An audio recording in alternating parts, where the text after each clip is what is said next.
مزید ویڈیوز کے لیے ہمارے چینل ہاؤس آف اسلام کو سبسکرائب کرنا نہ بھولیے۔ شکریہ۔ وَإِذْ قَالَ لُقْمَانُ لِابْنِهِ وَهُوَ يَعِظُهُ يَا بُنَيَّ لَا تُشْرِكْ بِاللَّهِ۔ ذرا یاد کرو جب کہ کہا تھا لقمان نے اپنے بیٹے سے، اور وہ اسے واعظ کہہ رہے تھے، نصیحت کر رہے تھے۔ عام طور پر یہی خیال ہے کہ یہ انتقال کے وقت کی نصیحت اور وصیت تھی۔ اب ظاہر بات ہے کہ انسان اپنے انتقال کے وقت اپنے بیٹے کو وہی باتیں بتائے گا جو اہم ترین ہے اس کے نزدیک، اس کی زندگی کا حاصل ہے۔ دولت مند شخص اپنے دولت کا حساب بتائے گا، کہاں کہاں کس کس شکل میں ہے۔ حکیم انسان کے لیے اس کی حکمت ہی اس کا اصل خزانہ ہے، دولت ہے۔ تو اس حکمت کا خلاصہ اور لب لباب ہے جو حضرت لقمان منتقل کر رہے ہیں اپنے بیٹے کو۔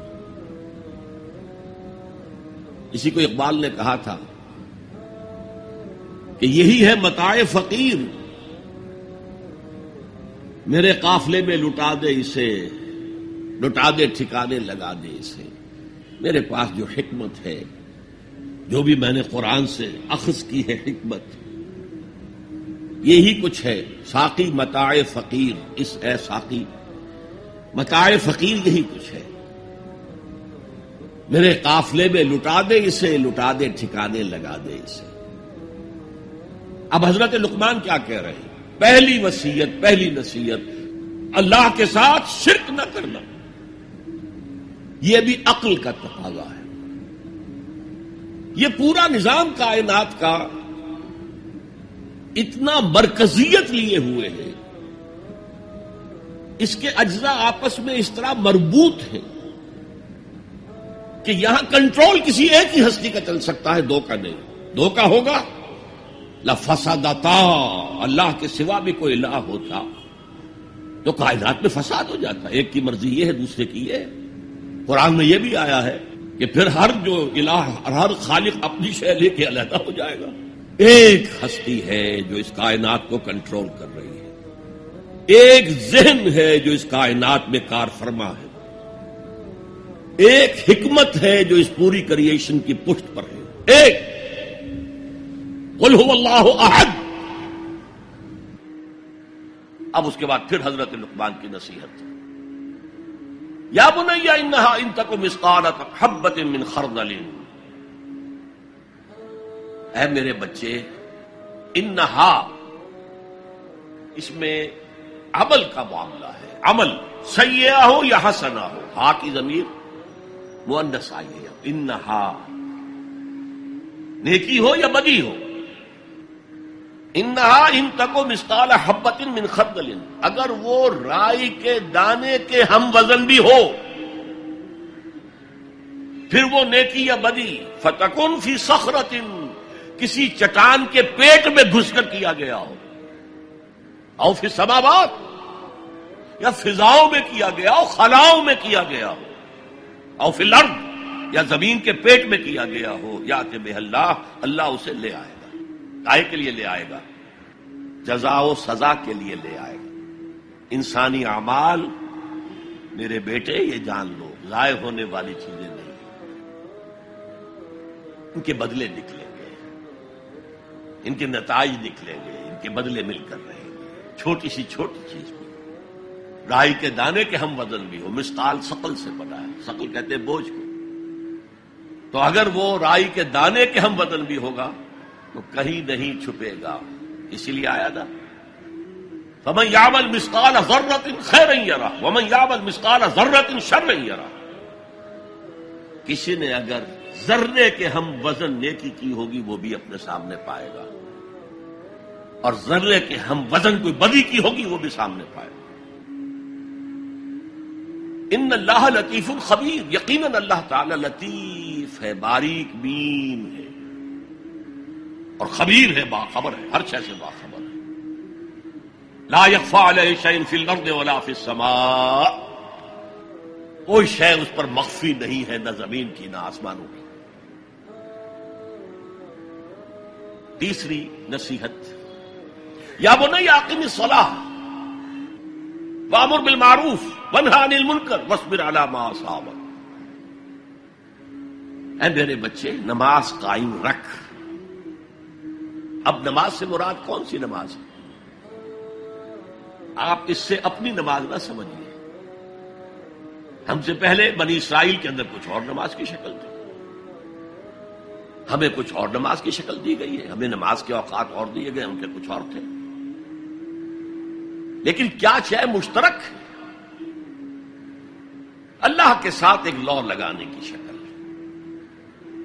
اللہ کے ساتھ تجدید عہد کرتے رہنا، اللہ تعالی کے ساتھ ایک تعلق قلبی اور ایک ربط ذہنی برقرار رکھنے کا کوئی نظام ہونا چاہیے.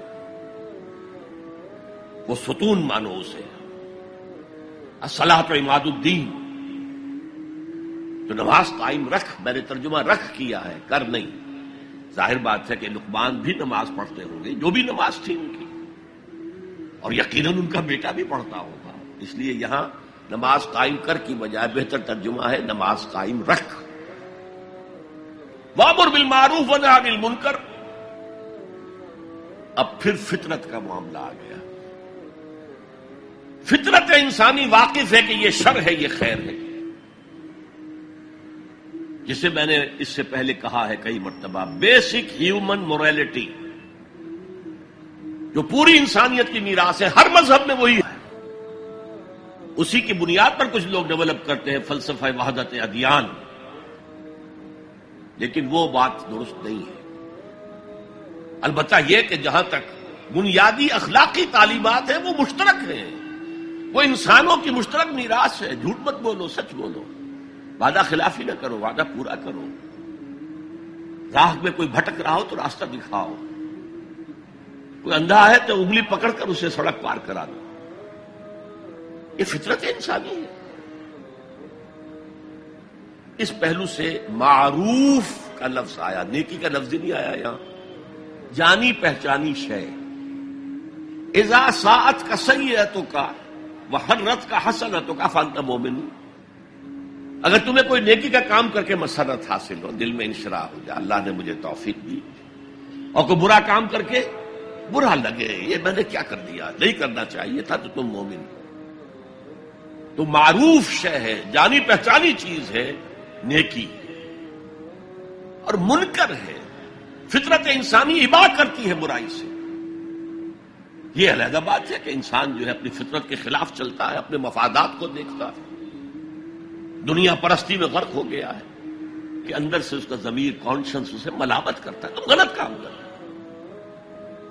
پھر آیا بر میں ہم دیکھ سکے وہ اپنے آپ کو سیٹسفائی کرنے کے لیے کہتا ہے میں فلاں فلاں نیکی کا کام بھی تو کر رہا ہوں، تو اتنا مضطرب کیوں ہے؟ تو یہ سارا معاملہ معروف منکر. یا بنی اقم الصلاۃ وامر بالمعروف وانہی عن المنکر. اے میرے بچے نماز قائم رکھیو. انتقال کے وقت کی یہ وصیت ہے. اور نیکی کا حکم دیتا رہے، معروف شے کا پرچار کریے.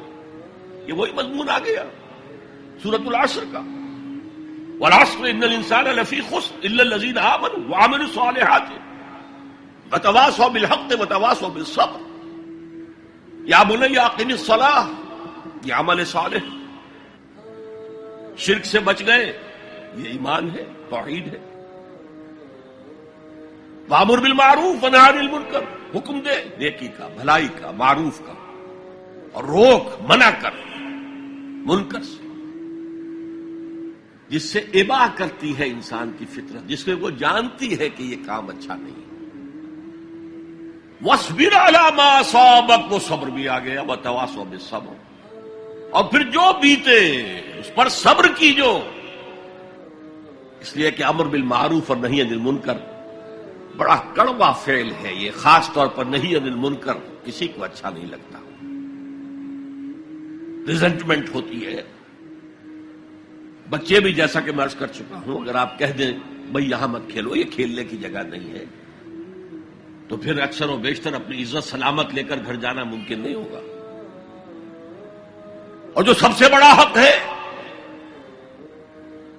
یہ زمین، یہ کائنات اللہ کی ہے، وہ اس کا حاکم ہے، اس کی حاکمیت قائم کرو. تو جو خدا بنے بیٹھے ہوں اپنی حاکمیت کا سکہ چلا رہے ہیں وہ برداشت کریں گے؟